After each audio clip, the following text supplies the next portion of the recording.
রাষ্ট্র কীরকম হবে সেটা বোঝা যাচ্ছিল। এই যে দুর্ভিক্ষ হয়েছিল 50-এর দুর্ভিক্ষের কথা বললাম, সেই দুর্ভিক্ষ কিন্তু পাকিস্তান হওয়ার সময়ও দেখা দিয়েছিল, দুর্ভিক্ষের অবস্থা দেখা দিয়েছিল। আমরা তখন কিশোর, মনে আছে যে রেশন কার্ড সংগ্রহ করা একটা বিরাট ব্যাপার ছিল। রেশন কার্ড হচ্ছে তাহলে চাল পাওয়া যাবে, চাল, পচা গম পাওয়া যাবে, চিনি পাওয়া যাবে, কেরোসিন পাওয়া যাবে, এগুলো পাওয়া যাচ্ছিল না, প্রায় দুর্ভিক্ষ। সেই অবস্থায় পাকিস্তান তৈরি হলো এবং পাকিস্তানের রাষ্ট্রীয় চরিত্র কেমন হবে সেটা জিন্নাহ সাহেবের বক্তৃতাতে আমরা বুঝে ফেলেছি। জিন্নাহ সাহেব ঢাকায় এসে, প্রথমবার ঢাকায় এলেন এবং শেষবারের মতো ঢাকায় এলেন, এসে বললেন যে উর্দুই একমাত্র রাষ্ট্রভাষা হবে। কেন বললেন এটা? জিন্নাহ সাহেব অত্যন্ত বুদ্ধিমান মানুষ ছিলেন। তিনি জানতেন যে জাতীয়তাবাদের যে ভিত্তি, জাতির যে ভিত্তি, জাতীয়তাবাদী জাতির যে ভিত্তি, সেই ভিত্তির প্রধান উপাদান হচ্ছে ভাষা। এখন পাকিস্তানে তো কোনো একটা ভাষা নেই, কিন্তু তিনি উর্দু ভাষা দিয়ে ওই জায়গাটা পূরণ করবেন। উর্দু ভাষাকে, ধর্ম দিয়ে যে জাতিকে টেকানো যাবে না, তিনি ধর্মভিত্তিক জাতীয়তাবাদের কথা বলেই পাকিস্তান আন্দোলনে ছিলেন এবং নেতৃত্ব দিয়েছেন। কিন্তু ধর্মতে যে কুলাবে না এটা বুঝে তিনি ভাষাকে আনতে চাইলেন এবং উর্দুর মাধ্যমে একটা জাতীয় ঐক্য তৈরি করবেন, একটা জাতি তৈরি করবেন। ওই যে তিনি বলেছিলেন গণপরিষদের প্রথম অধিবেশনে যে এখন থেকে ধর্মীয়ভাবে আমরা থাকি, যাই হই, রাজনৈতিকভাবে আমরা হিন্দু বা মুসলমান নই, পাঞ্জাবি বা বাঙালি নই, আমরা সবাই পাকিস্তানি। একটা জাতি তৈরি করবেন এবং সেই জাতি তৈরি হবে ভাষার ভিত্তিতে। এই ধারণাটা কিন্তু আইয়ুব খানেরও ছিল। আইয়ুব খান ওই ধারণা নিয়েই কাজ করছিলেন, কিন্তু সেটা হয়নি। একটা ভাষা তৈরি করা যায়নি, অথবা একটা লিপি দিয়ে সমস্ত ভাষাকে এক করার যে চেষ্টা, সেইটাও সফল হয়নি। আমি জিন্নাহ সাহেবের বক্তৃতার কথাটা বলছিলাম এই জন্য যে হয়তো তিনি রাষ্ট্রভাষাকে একমাত্র রাষ্ট্রভাষা উর্দুর সাহায্যে জাতি গঠন করবেন। তিনি ঢাকা বিশ্ববিদ্যালয়ে সমাবর্তনে যে অলিখিত বক্তৃতাটা দিয়েছেন, তার শেষাংশে তিনি একটা গুরুত্বপূর্ণ কথা বলেছেন, দৃষ্টান্ত দিয়ে কথা বলেছেন যে রাষ্ট্রের চরিত্র কী হবে সেটা তার ওই কথা থেকে বোঝা গেছে এবং সেইটাই ঘটেছে। যে তিনি বললেন যে আমি দেখতে পাচ্ছি এই যে তোমরা এই সমস্ত উল্টাপাল্টা কাজ করছো, আন্দোলন হচ্ছে, এগুলো সব খারাপ। এখন পাকিস্তান এসছে, উন্নতির দ্বার উন্মোচিত হয়ে গেছে, তোমরা সবাই ওই উন্নতির অংশ নাও। তিনি সে দৃষ্টান্ত দিলেন, দুটো দৃষ্টান্ত।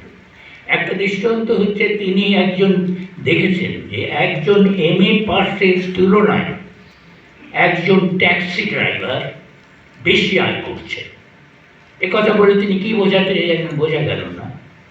উচ্চশিক্ষা এবং কর্মের সংস্থান, এইটা তো দুটো আলাদা জিনিস। উচ্চশিক্ষা তাহলে MA পাস করা না করে সকলেই ট্যাক্সি ড্রাইভার হবে, এটাই কি তিনি বলতে চাইলেন? কিন্তু রাষ্ট্রের দায়িত্ব ছিল তো ওই MA পাসকে কাজ দেওয়া, রাষ্ট্র সেটা নিতে পারে না, সেই জন্য ওই MA পাস হেরে যায় ট্যাক্সি ড্রাইভারের কাছে। দ্বিতীয় তিনি উদাহরণ দিলেন যে আমি করাচিতে একজন যুবককে জানতাম যিনি 4 বছর আগে মাত্র 200 টাকা বেতনে ব্যাংকে কাজ করতেন। তিনি এখন 1200 টাকায় একটা ফার্মের ম্যানেজার হয়েছেন। ফার্ম মানে ওই যে যারা ব্যাংক চালাতো তারাই ফার্ম করেছিলেন, এইটাই ধারণা করা যাচ্ছে যে তারা এখন ফার্ম খুলেছে, সেই 200 থেকে 1200 টাকা বেতন হয়ে গেছে। এইরকম সুযোগ, অর্থাৎ তোমরা সবাই ব্যক্তিগত মালিকানায় চলে যাও, তোমরা নিজেরা ধনী হয়ে ওঠো। এবং জিন্নাহ সাহেব ওই বক্তৃতায়, রেসকোর্সের বক্তৃতাতে ঢাকা বিশ্ববিদ্যালয়ের বক্তৃতাতে রাষ্ট্রের শত্রুদের সম্পর্কে বললেন এবং বললেন, রেসকোর্সে পরিষ্কারভাবেই বলেছেন যে কমিউনিস্টরা কিন্তু আছে। এই যে কমিউনিস্ট ভীতি, এটি খুব তাৎপর্যপূর্ণ যে রাষ্ট্রের চরিত্র কি সেটা বোঝা যায়। রাষ্ট্র কাদেরকে প্রধান শত্রু হিসেবে দেখছে সেটা দেখলে রাষ্ট্র প্রধান শত্রু হিসেবে দেখছিল কমিউনিস্টদের। এই ব্রিটিশের রাষ্ট্র, ব্রিটিশের রাষ্ট্রের সময়ে তো কমিউনিস্ট পার্টি অনেক দেরিতে গঠিত হয়েছিল, 1920-এর দিকে গঠিত হয়েছে, ছোট পার্টি। সেই পার্টিকে কত রকম যন্ত্রণা দিয়ে দেওয়া হয়েছে, ষড়যন্ত্র মামলায় ফেলা হয়েছে, ষড়যন্ত্র ম্যানাফের শাস্তি দেওয়া হয়েছে, তাদের দেখলেই গ্রেপ্তার করা হয়েছে, নিষিদ্ধ করা হয়েছে। কিন্তু কংগ্রেস এবং মুসলিম লীগ এই দুটো পার্টিকেই তারা উৎসাহিত করেছে। জিন্নাটায় পাকিস্তান আমি দুঃখিত, এই ব্রিটিশরা যে তারা কংগ্রেসের প্রতিষ্ঠা, মুসলিম লীগের প্রতিষ্ঠা দুটোই তাদের উৎসাহী হয়েছে এবং তাদের মধ্যে বিরোধ তারাই উস্কানি দিয়েছে। কিন্তু কমিউনিস্টদেরকে ধ্বংস করার জন্য তারা আগাগোড়া তৎপর। এবং সেই জন্যই আমরা দেখলাম যে জিন্না সাহেব ওই একই কথা বলছেন যে কমিউনিস্টদের সম্বন্ধে সতর্ক হও।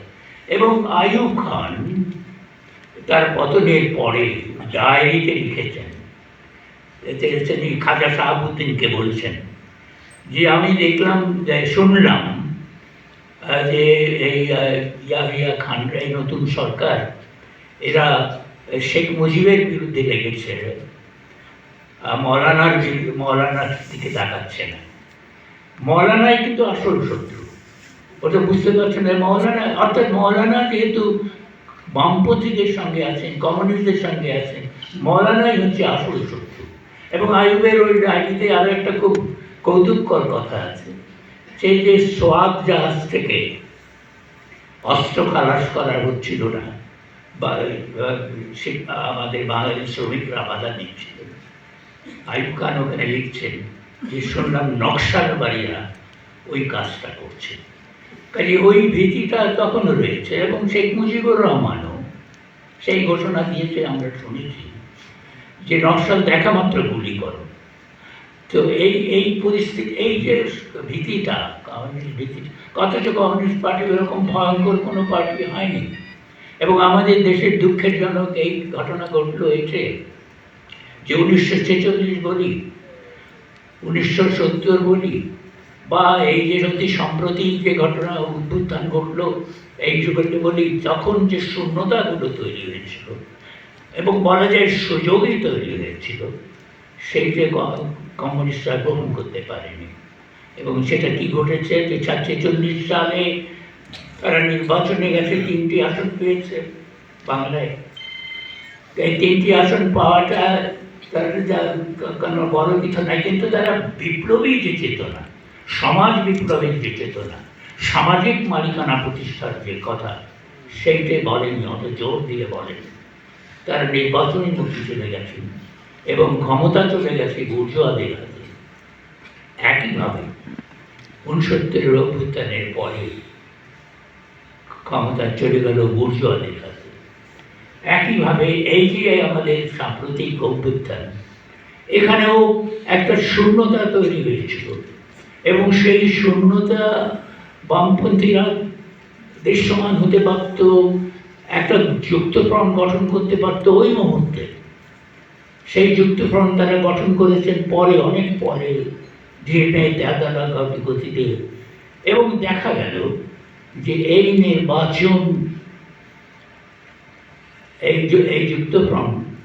যুক্তফ্রন্ট নির্বাচনে ঝাঁপিয়ে পড়ল আলাদা আলাদাভাবে এবং প্রত্যেকে জামানত হারালো, করুণ সংখ্যক ভোট পেল, লজ্জায় পড়ল তারা নিজেরাও।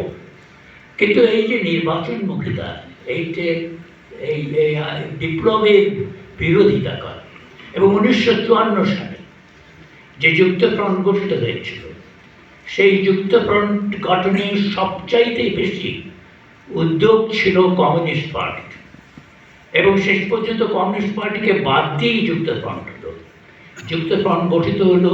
সেই যুক্তফ্রন্টে হক সাহেব হলে এলেন। তার তার সমর্থনে নিজামে ইসলাম নামে একটা ভুইফোর দল দাঁড়িয়ে গেল। নিজামে ইসলাম শর্ত দিল যে কমিউনিস্টদের কিছুতে নেওয়া যাবে না, এবং কমিউনিস্টদের বাদ দিয়েই যুক্তফ্রন্ট হলো। কমিউনিস্ট পার্টি বলল তাও ভালো। আমার ধারণা এখন পিছন দিকে তাকিয়ে বুঝি যে ওই যুক্তফ্রন্ট গঠন করাটা ভুল ছিল। যুক্তফ্রন্টগুলো মাওলানা ভাসানী চাননি, শেখ মুজিব চাননি। তারা যুক্তফ্রন্ট চেয়েছিলেন যে যারা সংগ্রাম করে তাদের নিয়ে। এই যে ভুইফোর কৃষক শ্রমিক পার্টি চলে আসবে, এই যে নিজামে ইসলাম পার্টি চলে আসবে, এই রকম সম্ভাবনা তারা দেখেছিলেন। কিন্তু যারা বুর্জোয়া রাজনীতি করেন, হোসেন শহীদ সোহরাওয়ার্দী এবং ফজলুল হক সাহেব, তারা এই যুক্তফ্রন্টকে চাইলেন। এবং যুক্তফ্রন্টটা যদি ওই প্রগতিশীলদের নিয়ে হতো, আওয়ামী লীগ এবং তার তার যে সঙ্গী বামপন্থীরা, তারা মিলে যদি যুক্তফ্রন্ট গঠিত হতো, ইতিহাস হয়তো অন্য ধারায় যেত, হয়তো সামরিক শাসন এভাবে আসতো না। আমরা সেই যুক্তফ্রন্ট গঠনটা হলো। এবারের যুক্তফ্রন্ট আবার সেই নির্বাচনী যুক্তফ্রন্টে পরিণত হলো। এইটি হচ্ছে কমিউনিস্টদের ব্যর্থতার কারণে। এবং সবচাইতে বড় যে